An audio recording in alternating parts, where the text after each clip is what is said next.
we're going to study the muscles and vessels that are associated with the shoulder region. And what we're looking at here is a posterior view of the two shoulders. This is the dissection as we left it when we did the laminectomies. We're going to be looking at first the muscles on the posterior side, and then we'll be looking at the muscles on the anterior side. There really are only two incisions or cuts that you have to make for this dissection, and these are to cut the muscles which are attached to the scapular spine. So as you can see here, we have the deltoid muscle, and of course it's going to be attached to the clavicle, to the acromion, and to the scapular spine, so that you want to make an incision that comes around the top of that muscle so that we can reflect it from its bony attachments here. And the second muscle which has to be cut is the trapezius, which you can see right here. That portion of it which is inserting on the scapular spine from above also has to be cut, and we've already done this. And I'm going to reflect the trapezius muscle so that we can look at some of the muscles which lie beneath. Now, of course, the trapezius muscle is a mover of the shoulder girdle, meaning that it attaches to the scapula and does not attach to the humerus. So this is one of the muscles which move the shoulder girdle, the trapezius.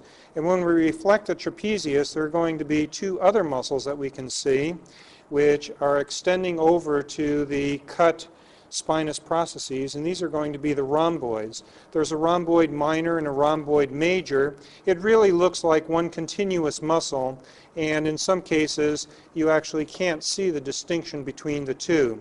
Nevertheless, both of the portions of the rhomboid have the same function. So we have the rhomboid muscle here, which is going to be deep to the trapezius. It's going to be inserting along the vertebral border of the scapula. And just proximal to the rhomboid muscle is the levator scapulae.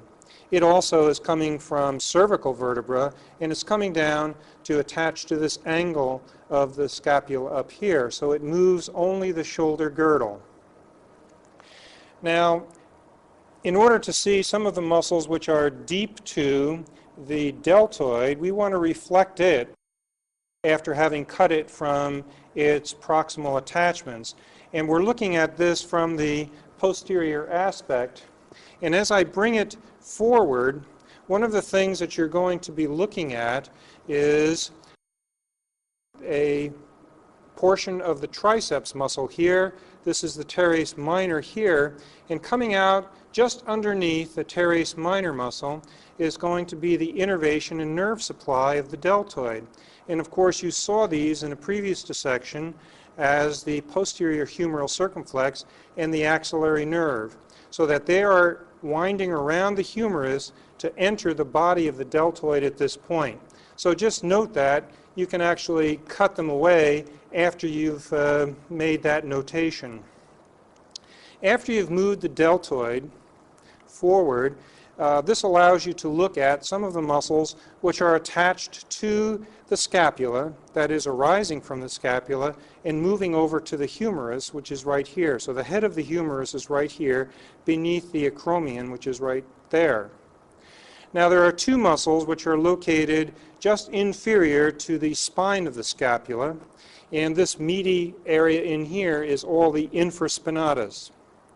Now there's usually a small line of fat which runs along here, and you will look for that because that will allow you to separate the really small teres minor from the infraspinatus, which is right here. So in doing that, that's about all that you can do to separate these two muscles. Both of them are coming over here to insert on the head of the humerus. And then just inferior to the teres minor is going to be the larger and bulkier teres major, which would be right here. And once again, there will be some loose connective tissue to allow you to separate the minor from the major. And finally, a muscle that we saw previously in our dissection and we cut away from its attachment to the midline, this would be the latissimus dorsi, which is just inferior to the teres major.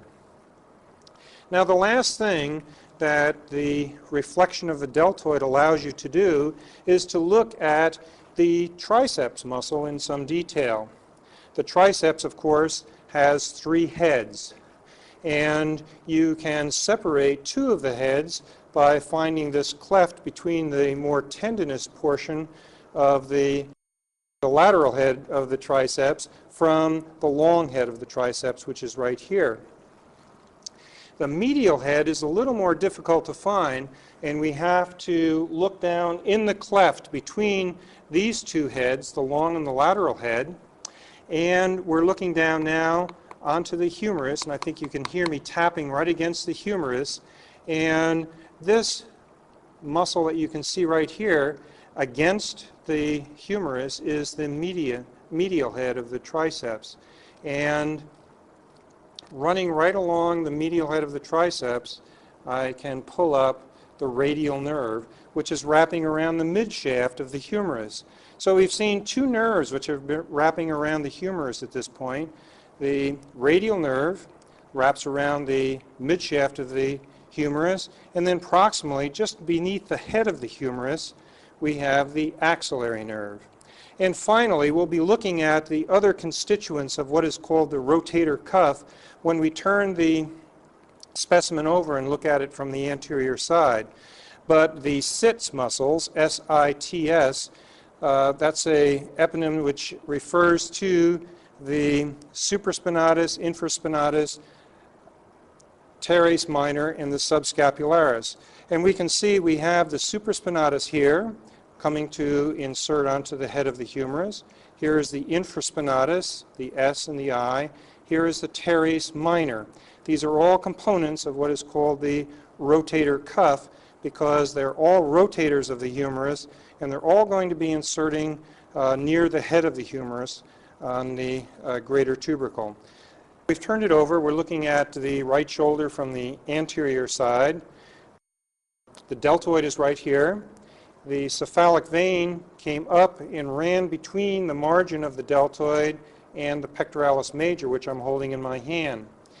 We haven't cut off the anterior portion of the deltoid, although you should. Now, the pectoralis major, a muscle which moves the glenohumeral joint because it attaches to the humerus, is shown right here. You can separate it from the deltoid so that you can move it out of the way, and we can look at some of the deeper structures. So I'm going to do that now. Just reflect it forward. It'll have some pectoral nerves attached to it, which I am going to cut so that we can pull it forward out of the way entirely. And beneath it is a muscle which is coming off of the anterior anterior thorax from the ribs, which of course have been removed, and it extends proximally to insert into the coracoid process right here of the scapula. Since it does not attach to the humerus, it is a mover of the shoulder girdle, not a mover of the glenohumeral joint. So that this muscle, the pectoralis minor, should be evident immediately on the undersurface of the pectoralis major. Now I'm going to pull this out of the way because we're going to take a look at some deeper muscles.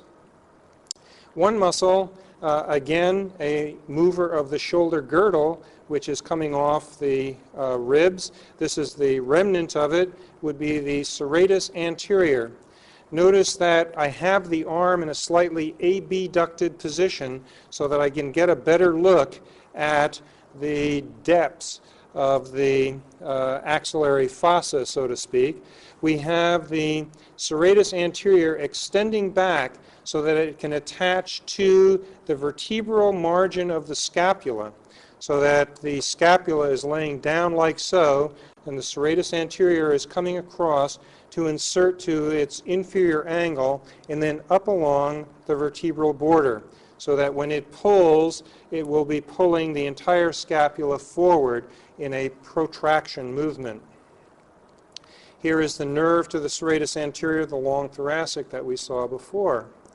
Now, in looking down, you pull the brachial plexus and vessels out of the way, and you will be looking at the anterior surface of the scapula.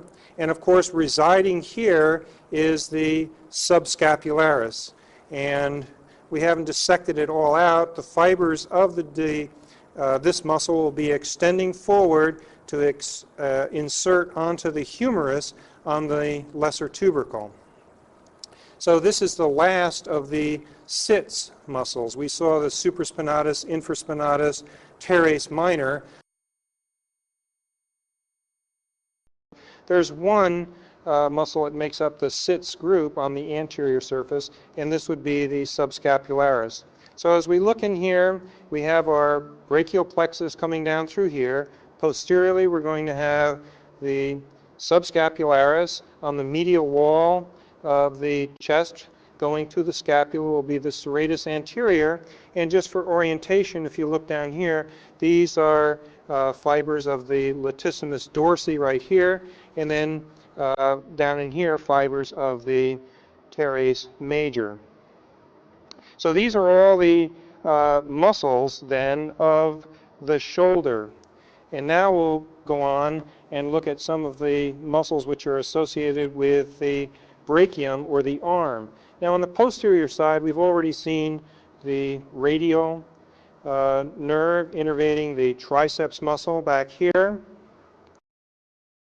The nerve of the anterior compartment of the arm is the musculocutaneous, so that if we pick up one of the muscles of the anterior compartment of the arm, this would be the biceps muscle. The short head of the biceps comes up and attaches to the coracoid process, the same structure that we saw the pectoralis minor attaching to. Although it appears longer, it is really the short head.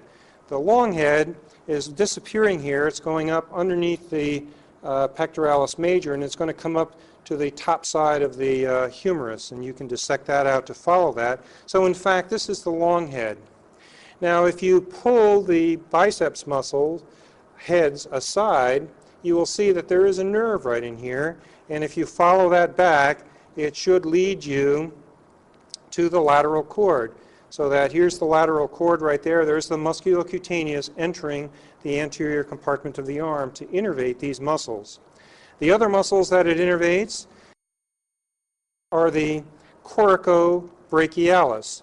This is another mover of the glenohumeral joint, comes from the coracoid process and attaches to the medial side of the humerus down here. Coracobrachialis, of course, also innervated by the musculocutaneous nerve, and in fact you can see the nerve passing right through that muscle in this specimen. The third muscle on the anterior compartment of the arm is one which is on the anterior surface of the lower portion of the humerus down here. And this meaty area right in here denotes the brachialis muscle.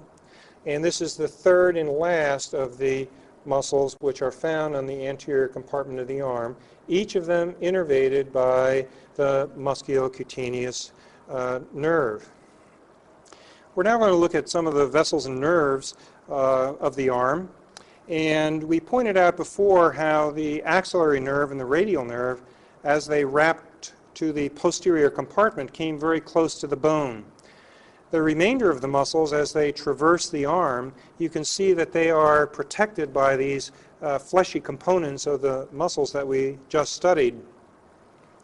And so that the ulnar nerve and the median nerve are going to be coming down. They're fairly well protected in the arm, and hence there's little damage of these nerves in this region. The artery is going to change name. Back here we saw that this was the axillary artery, and here are some of the last branches of the axillary. This is the subscapular right here and the posterior humeral circumflex.